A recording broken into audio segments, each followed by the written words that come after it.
കോഴിക്കോട് രൂപതയെ അതിരൂപതയായും രൂപതയുടെ മെത്രാനായ doctor Varghese ചക്കാലക്കലിനെ arch ബിഷപ്പായും ഉയർത്തുന്ന ചടങ്ങുകൾ ആരംഭിച്ചു. കോഴിക്കോട് സെന്റ് ജോസഫ് ദേവാലയത്തിലാണ് ചടങ്ങുകൾ നടക്കുന്നത്. ഇന്ത്യയിലെ apostolic nuncio reverend doctor Leopoldo Girelli സ്ഥാനാരോഹണ ചടങ്ങുകൾക്ക് നേതൃത്വം നൽകും. KCBC പ്രസിഡന്റ് കർദിനാൾ മാർ ബസേലിയോസ് ക്ലിമീസ് വചന പ്രഘോഷണം നടത്തും. വിവരങ്ങളുമായി ശരണ്യയുണ്ട്. ശരണ്യ, നിലവിൽ ചടങ്ങുകളുമായി ബന്ധപ്പെട്ട വിവരങ്ങൾ. വർഷ ചടങ്ങുകൾ ഇപ്പോൾ ഏകദേശം കഴിയാറായിരിക്കുകയാണ്.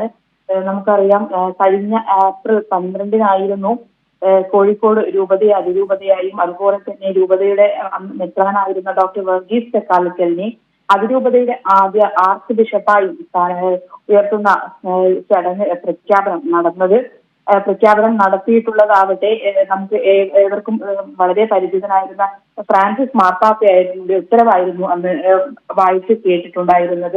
കോഴിക്കോട് രൂപതയിൽ വെച്ച് തന്നെയായിരുന്നു അന്ന് വായിച്ചു കേട്ടിട്ടുണ്ടായിരുന്നത്. അതിന്റെ ചടങ്ങുകളാണ് ഇപ്പോൾ നിലവിൽ നടന്നുകൊണ്ടിരിക്കുന്നത്. 3 മണിക്കൂറുകളോളം നീണ്ടു നിൽക്കുന്ന ചടങ്ങുകളാണ്. ബലിചടങ്ങുകളും മറ്റും ഒക്കെ ഇതിന്റെ ഭാഗമായി തന്നെയുണ്ട്. ഇതിൽ ഒരുപാട് വിശ്വാസികൾ ഇവിടെ എത്തിയിട്ടുണ്ട്. അതുപോലെ തന്നെ സാമൂഹ്യ രാഷ്ട്രീയ രംഗത്തെ നിരവധി പ്രമുഖർ ഇവിടെ എത്തുകയും ഡോക്ടർ വർഗീസ് ചക്കാലക്കലിന് ആശംസകൾ അറിയിക്കുകയും ചെയ്തിട്ടുണ്ട്. നമുക്ക് ഏവർക്കും അറിയാം, മിക്ക വിഷയങ്ങളിലും തന്റേതായ നിലപാടുകൾ എടുക്കുന്ന ഒരു വ്യക്തിയാണ് ഡോക്ടർ വർഗീസ് ചക്കാലക്കൽ. അതുകൊണ്ട് തന്നെ അദ്ദേഹത്തിന്റെ ഒരു സ്ഥാനാരോഹണം എന്ന് പറയുന്നത് വിശ്വാസികൾ മാത്രമല്ല, സമൂഹവും അടക്കം ഉറ്റുനോക്കുന്ന ഒരു കാര്യം തന്നെയാണ്.